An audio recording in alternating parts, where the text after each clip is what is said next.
oss litt om Dali og deres filosofi.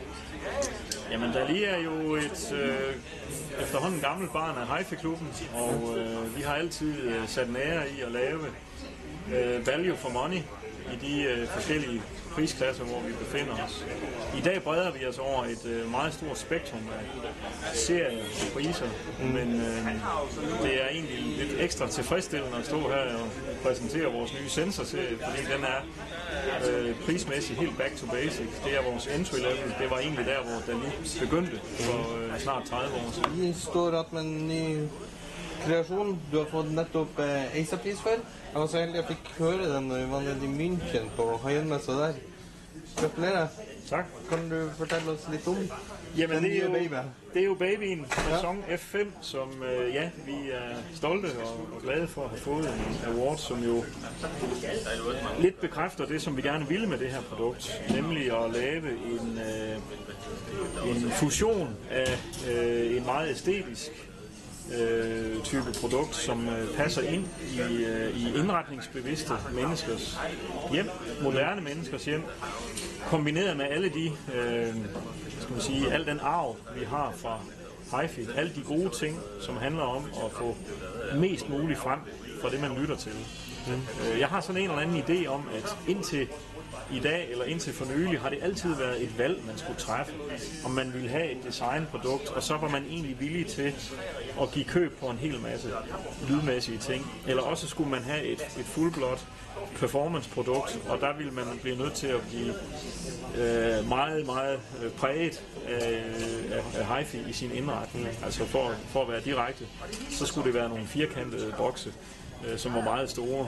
Jeg synes, det er en gammel og forkert opdeling.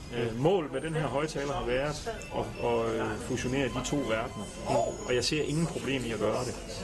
Det er jo et ganske komplekst design på den. Det kan ikke ha vært lett å fremstille den her. Det er ikke noe du kan gjøre uten spesialverktøy.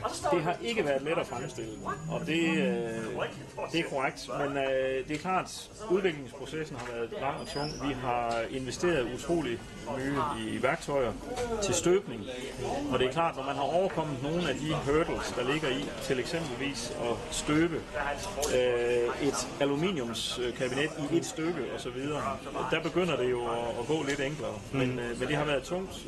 Jeg vil også sige, at vi er kommet ud med noget, som er vældig unikt i markedet.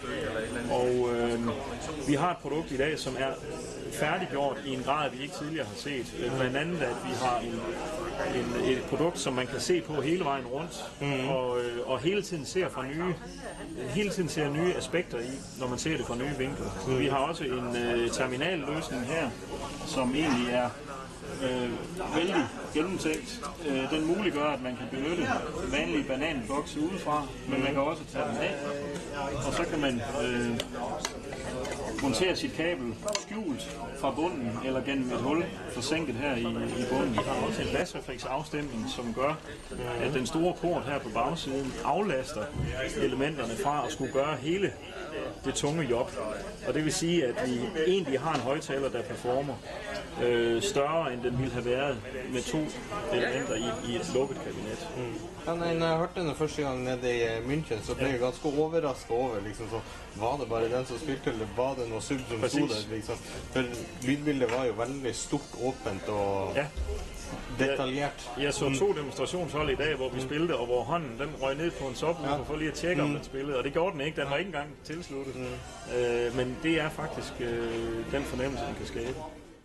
Probably what I've been dreaming about as an audiophile for the last 35-40 years, which is an exact copy of the Studio Master that you can have in your listening room. The M2 is really the development platform for what we have now developed a chip from that mathematics. So the M2 developed the mathematics for our digital technology, and now we have that on a chip.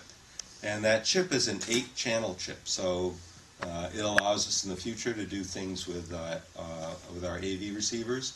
But the extra channels can be used in the case of a DAC like this, where we're only using 2 channels. We can gang those extra channels together, and every time we do that, we drop the noise by 6 dB. As a digital amplifier, this is very efficient. So you know, we're using much less electricity than we would if it were an AV amplifier, and certainly way more than if it was a Class A. So this is physical music sales. So this is all of the music, anything you could pick up and carry away with you. Over the last 5 years, it's dropped. It's nearly halved. To compare that to digital music sales, so downloader sales, they've shot up. And 2005 was a real turning point because that's almost a date when you can say most developed nations rolled out widespread high-speed broadband access.